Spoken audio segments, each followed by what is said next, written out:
देखो बेटा, तुम मत कह देना आगे बढ़कर कि मैं ले जाऊंगी सास को। अरे एक अकेला तुम्हारा पति ही तो बच्चा नहीं उनका, एक बेटी और एक बेटा और भी तो हैं। छोटी बहू शोभना की माँ उसे फोन पर समझा रही थी। उधर बड़ी बहू नीलिमा की मामी उसे समझाने में लगी थी। नीलू, छोटी बहू करते मन नहीं आगा था ना तेरी सास का। अब देखते हैं ना अकेली छोटी बहू के भरोसे कब तक रहती है।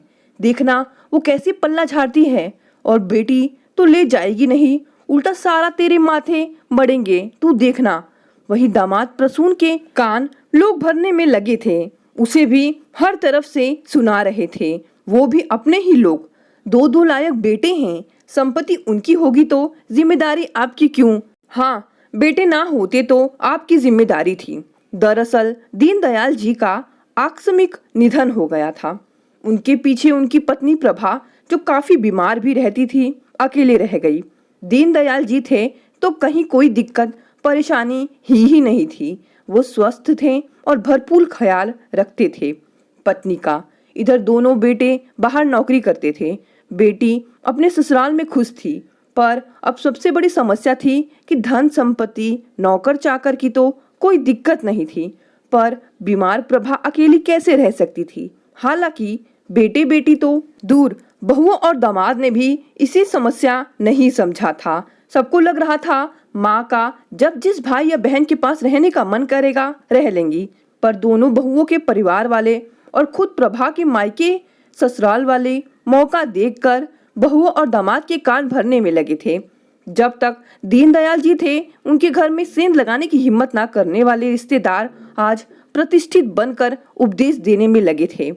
प्रभा तो पहले ही बीमार थी, इस आकस्मिक आघात ने और तोड़ दिया था। पर और उपाय भी क्या था? यही नहीं, प्रभा से भी ऐसे मौके पर सब कहने से चुके। जी, जो बच्चा प्रेम और इज्जत से अपने पास ले जाए रखे, उसी के पास जाना। आपको कमी किस चीज की रख कर गए हैं भाई साहब? आप 4-5 नौकर रख लेना, पर बिना बुलाए किसी के पास नहीं जाना। दुखी और संतापित प्रभा मन ही मन सोचती और उसकी आंखें झलक उठती। सब अपनी अपनी कह रहे, सुना रहे, पर आखिर मेरी इच्छाओं का क्या? साथ ही कहीं ना कहीं दिमाग में ये भी चल रहा था, जाने उनका अब क्या होगा। उसे याद है जब जब कष्ट से ज्यादा द्रवित होकर वो कहती, अब भगवान तो मुझे उठा नहीं रहे, मन करता है खुद ही जान दे दूं अपनी। तो वो कहते, जीवन बड़ा अनमोल है प्रभा, इसे अपने हाथों नष्ट करना तो दूर, ऐसा सोचना भी पाप है। किसी की सांसें जब हम लौटा नहीं सकते तो सांसें छीनने का भी हक नहीं हमें, चाहे वो अपनी ही क्यों ना हो। पर तीनों बच्चों में से किसी ने अब तक ये नहीं कहा कि माँ तुम्हें हमारे साथ चलना है। दोनों बेटे और बेटी तो खैर अपने हैं, पर उनके कह देने से भी क्या? जब तक बहुएं और दामाद नहीं कहते, वो उनके घर कलेश करवाने कैसी चली जाएंगी? भला अपना भी तो स्वाभिमान है ना। अपनी सुविधा के लिए अपने बच्चों की असुविधा का कारण नहीं बनेगी वो। खैर, उनका बनाया हुआ घर है, पैसे हैं, जी लेंगी किसी तरह से। जब वो बुलाएंगे चल देंगी। खैर, सारे क्रियाक्रम खत्म होने के बाद वकील आया था और तीनों बच्चों और प्रभा जी को कमरे में बुलाकर सारी वसीयत समझा गया था। सारी संपत्ति के 4 हिस्से कर गए थे दीनदयाल जी। और इस वसीयत का एक अनूठा पक्ष ये था कि तीनों बच्चों का बंटवारे में हर दंपति का नाम, यानी दोनों बेटे बहुओं और बेटी दामाद का नाम था। पर ये संपत्ति उन्हें जब वो 60 साल पूरे कर चुके होंगे तब मिलने वाली थी। ये कैसा पक्ष था इस अनूठे वसीयतनामे का? एक ऑडियो भी रख छोड़ा है बाबूजी ने आप सबके लिए। वकील ने ऑडियो ऑन करते हुए कहा, मेरे प्यारे बच्चों और मेरी प्यारी सी धर्मपत्नी, सबसे पहले मुद्दे की बात। वसीयत के 4 हिस्से तो सबको समझ में आ गए होंगे। प्रभा को ये सब कुछ अभी मिल जाएगा, पर तुम 6 बच्चों को तुम्हारे 60वें वसंत के बाद इसमें कोई पहेली नहीं। बच्चों, मैं बस तुम लोगों का बुढ़ापा अपनी संतुष्टि के लिए सुरक्षित करना चाहता हूँ। जानता हूँ मेरे नाती पोती बहुत अच्छे हैं, तुम लोग खुद अपनी अच्छी नौकरी करते हो। भगवान तुम लोगों पर हमेशा स्वास्थ्य और धन धान्य की अपनी कृपा बनाए रखेंगे। इतना अपने किए हुए सत्कर्मों पर भरोसा भी है मुझे। तुम लोग यही समझना कि बस ये एक पिता की चिंता और प्रेम की भेंट है। मेरी और तुम्हारी माँ की तरह तुम लोगों की वृद्धावस्था तनाव रहित हो, यही कामना है। मेरे समझदार बच्चे इसे जरूर समझेंगे, पता है मुझे।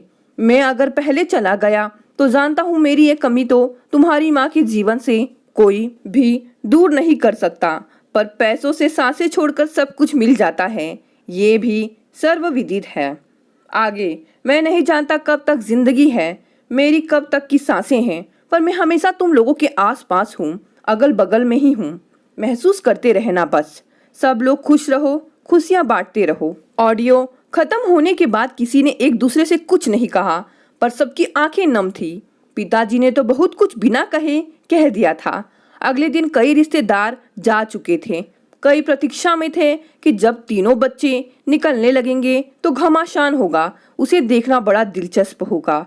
बरसों से सहेजी दीनदयाल जी की इज्जत की जब धज्जियां उड़ेगी और तीनों भाई बहन एक दूसरे को माँ को ले जाने की बात कहेंगे, तब होगा तमाशा और आएगा मजा। अगले दिन प्रभा के कमरे से लड़ने की आवाज तो आ रही थी। दोनों बहुओं और बीच बीच में आती दामाद की आवाज ज्यादा सुनाई दे रही थी। पर माँ किसके साथ जाएगी कि नहीं, बल्कि माँ मेरे साथ जाएगी, मेरे साथ जाएगी कि दीनदयाल जी ना होकर भी उस घर में थे। उनके संस्कार उस घर में थे जो उनके बच्चों के नहीं, उनकी बहुओं और दामाद के मुंह से भी टपक रहे थे।